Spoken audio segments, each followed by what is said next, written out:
Thank you very much, Mr. Chairman. That was really, really eloquently said. We continue to be very grateful for your leadership at the CPS board. It's been very, very instrumental in moving the CPS forward, and thank you once more again for those very insightful words.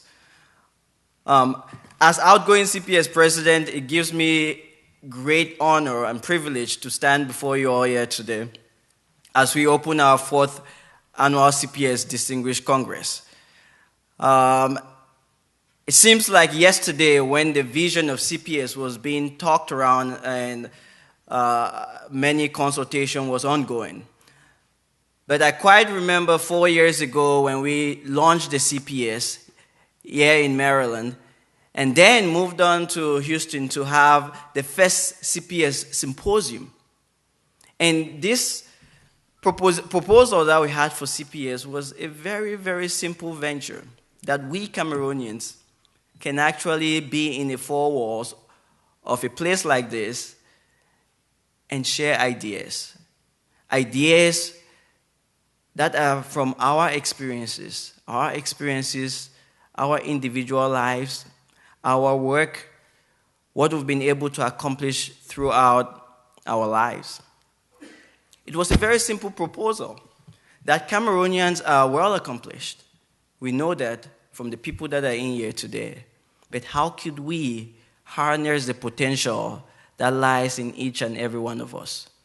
How can we use our experiences for social good? How could we use our experiences to move our community forward? And more importantly, when were we going to stop sitting back and complaining about what was not being done? Was it not time for us to actually step up and make the changes that we wanted to see? So this vision that started 4 years ago has blossomed. This will be, as you all know, the 4th consecutive CPS Annual Congress. And over the 4 years, we've learned a lot of lessons. Lessons on how to build the community. Lessons on how to engage the Cameroonian diaspora. Because as you all know, if you cannot identify the diaspora, we should as well pack our bags and leave. It is extremely important that we get the Cameroonian diaspora organized. Everybody will tell you, anybody who does a little bit of immigration work, talking about diaspora business, you have to first of all identify the diaspora.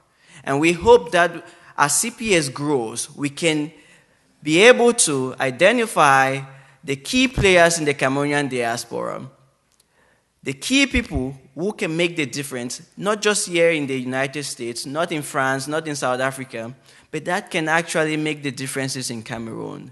Who are the people who are going to make sure that our mobile platforms in Cameroon can penetrate our villages?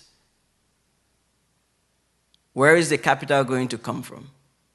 Is this something we should even bother about? If not, then we shouldn't be here. But those are very important questions, and questions that we know the Cameroonian diaspora is well placed to be able to meet those challenges. So the Congress, as you all know, is that opportunity for us to be able to say, this is what we've learned.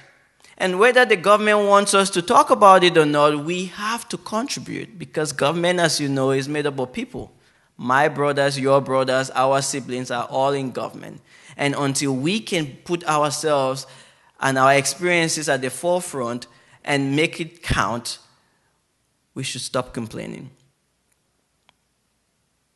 So over these 2 years, these 2 days that we have for the CPS Congress, we hope we continue the CPS tradition. The CPS tradition of bringing forward pragmatic ideas. The CPS tradition of engaging stakeholders from all platforms. The CPS tradition of making sure that we cross barriers and we don't look only within our inner circle, but make sure that we can engage people from different aisles to make sure that the goal of transforming the Cameroonian economy, the goal of creating businesses in Cameroon, the goal of expanding our Cameroonian community in the United States and in other diasporas can be achieved. So, ladies and gentlemen, We are very honored that you are here. A lot of people could not be here, but this is where we start. From vision to action, the Cameroonian imperative. That is the theme that we have for the next 2 days. What is the Cameroonian imperative? What is my role as a surgeon? What is your role as a businessman? What is your role as an education? We have to identify our roles and see how we can individually contribute to make the change that we want to see. So as we move forward, let's focus on what can be done in tangibles. Let's focus on what we want to see change positively. Let's focus on what contribution a community like ours can actually give back to its country, back to its people. Because as we all know, we are the privileged ones, whether we like it or not. We are privileged because we are able to travel around.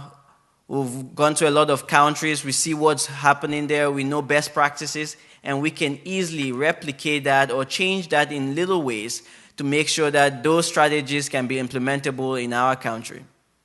The challenge lies on us. So, ladies and gentlemen, let's start and let's get it going. Thank you very much.